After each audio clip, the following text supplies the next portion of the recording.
할렐루야. 7월 22일 월요일 새벽 기도를 시작하겠습니다. 사도신경으로 우리의 신앙을 고백합니다.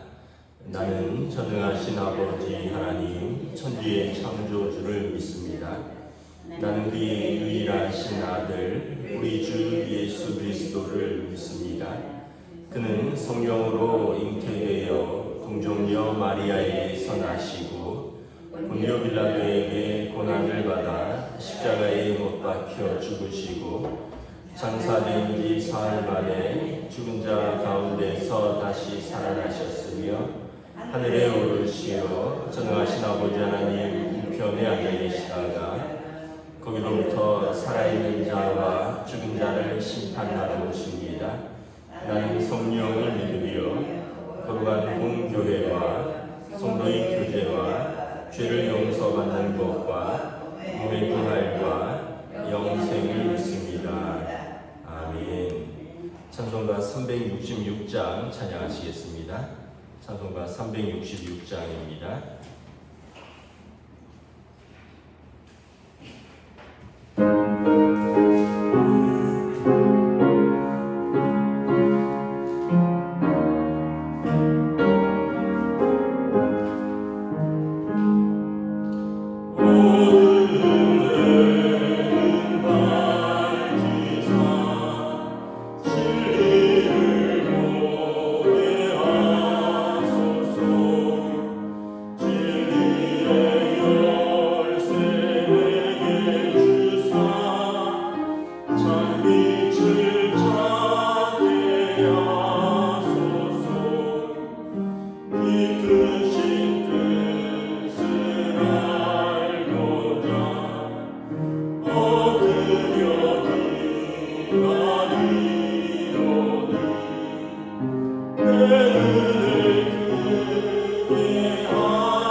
오늘 우리 주신 하나님의 말씀은 구약성경 열왕기하 14장 17절에서 29절까지 말씀입니다.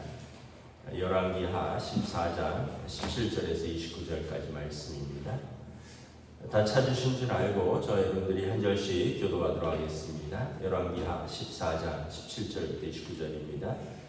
이스라엘의 왕 여호아스의 아들 요아스가 죽은 후에도 유다의 왕 요아스의 아들 아마샤가 15년간을 생존하였더라. 아마샤의 남은 행적은 유다 왕 역대지략에 기록되지 아니하였느냐. 예루살렘에서 무리가 그를 반역한 고로 그가 라기스로 도망하였더니 반역한 무리가 사람을 라기스로 따라보내 그를 거기서 죽이게 하고 그 시체를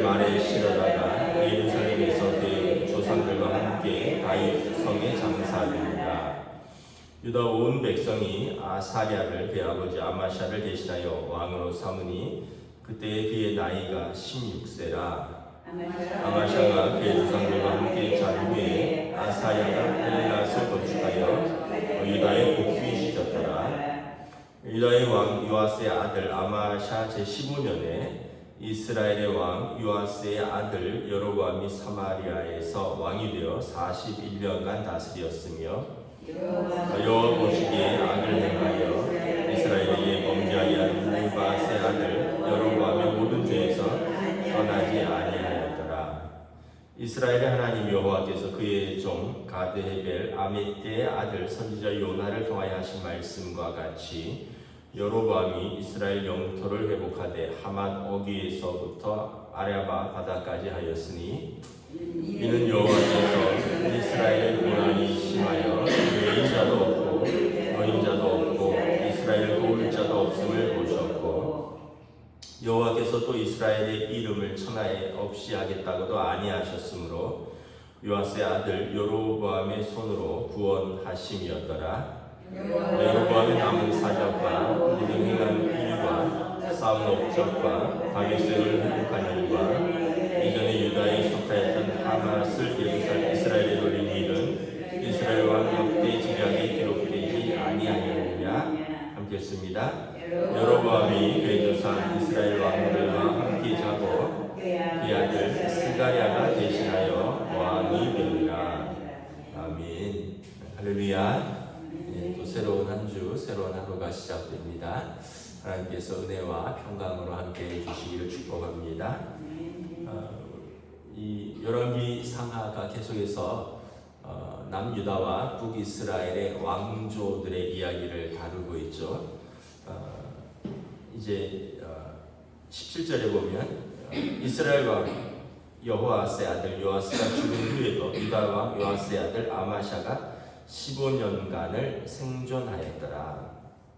우리 토요일날 이 본문을 앞에서 보았는데 이 요아스의 아들 아마샤 남유다 왕은 처음에 선한 왕이었는데 이후에 이제 나라가 강해지고 에돔과의 전쟁에서도 승리하고 교만하여져서 형제 국가인 북이스라엘하고 싸우자. 그래서 싸웠다가 이 북이스라엘의 요아스에게 크게 패하고 사로잡히죠. 북이스라엘 왕이 처음에는 이제 물러가라 했는데 계속해서 싸우자 하니까 전쟁을 일으켰는데 그래서 예루살렘 성벽을 400규빗이나 헐었고 또 왕이 사로잡혀갖고 사마리아 성으로 수많은 포로들이 잡혀갖고 그리고 궁전의 보물과 성전의 금으로 된 기물들을 다 빼앗아 갔다라고 말했습니다. 그러니까 이 굉장히 수치를 당했는데 그럼에도 불구하고 또 여기가 이제 이렇게 조금 거슬러 올라가면 사돈간입니다. 그래서 그 왕을 살려준 것 같아요. 그래서 요아스에게 패한 아마샤가 그 이후로 15년간을 더 생존합니다. 그런데 15년간 생존하는데 수치의 날들이었던 것 같습니다. 19절에 보면 예루살렘에서 반역을 하는데 결국은 왕이 그 반역 때문에 수도 예루살렘을 버리고 라기스로 도망을 갑니다. 제가 라기스 성을 가봤습니다. 거기 이제 이스라엘은 곳곳이 다 이제 그 뭐라 그럴까 유물이니까 현대 도시를 건설을 하면서 고대 도시는 건설을 하고 이제 다 유물을 발굴하고 터만 이렇게 남겨두고 이제 그거 더 이상 발굴을 하지 않고 그런데 마치 우리가 어디 뭐 가면은 여기가 무슨 터였다라고 흔적만 남겨두는 것처럼 라기스가 이렇게 지금 가면 뭐 이 정도 됩니다. 예루살렘 성이 저기 뭐 어디 시청 쪽이라면 라기스는 저 한 청량리 정도쯤 정도 되는 그렇게 멀지 않은 그 이웃성으로 간 거예요. 그 라기스 성이 옛날에 아주 튼튼한 요새였다고 하는데 가봤더니 뭐 사이즈가 그렇게 크지 않습니다. 그냥 중국 필동, 뭐 예장동, 뭐 묵정동 요 정도 합쳐진, 그러니까 글로피한 거죠. 결국은 이제 그 반란군을 이기지 못했고 살해당합니다. 그래서 20절에 보면 시체를 말에 실어다가 다윗성에 장사하니라. 하나님께서 그래도 유다의 그 이제 유다 가문의 다윗의 후손은 뭐 어떻게 죽든지 간에 그들이 다 다윗성에 장사되고요. 그리고 그의 아들이 왕위에 오르는 것을 볼 수가 있습니다. 결국 이제 이 아마샤는 처음은 아주 겸손하게 시작하다가 교만해서 패망한 그 왕이 되었습니다. 그리고 이제 북이스라엘의 이야기를 이렇게 하는데 북이스라엘은 이제 그 요아스가 죽고 그의 아들 여로보암 2세가 사마리아에서 왕이 돼서 41년간을 다스립니다. 23절에 보면 이제 새로운 왕 그 이제 아마샤와 전쟁을 했던 요아스가 죽고 그의 아들 여로보암 2세가 왕이 되는데 24절에 보면 그도 제일 첫 번째 그 여로보암 1세처럼 하나님 보시기에 범죄했고 모든 죄에서 떠나지 아니하였더라. 하나님 보시기에 범죄했다는 것은 성경에서는 대표적으로 우상 숭배입니다. 우상 숭배하면 하나님 보시기에 범죄한 것입니다. 그리고 하나님께서 그를 선하다고 인정하지 않으시는 거죠.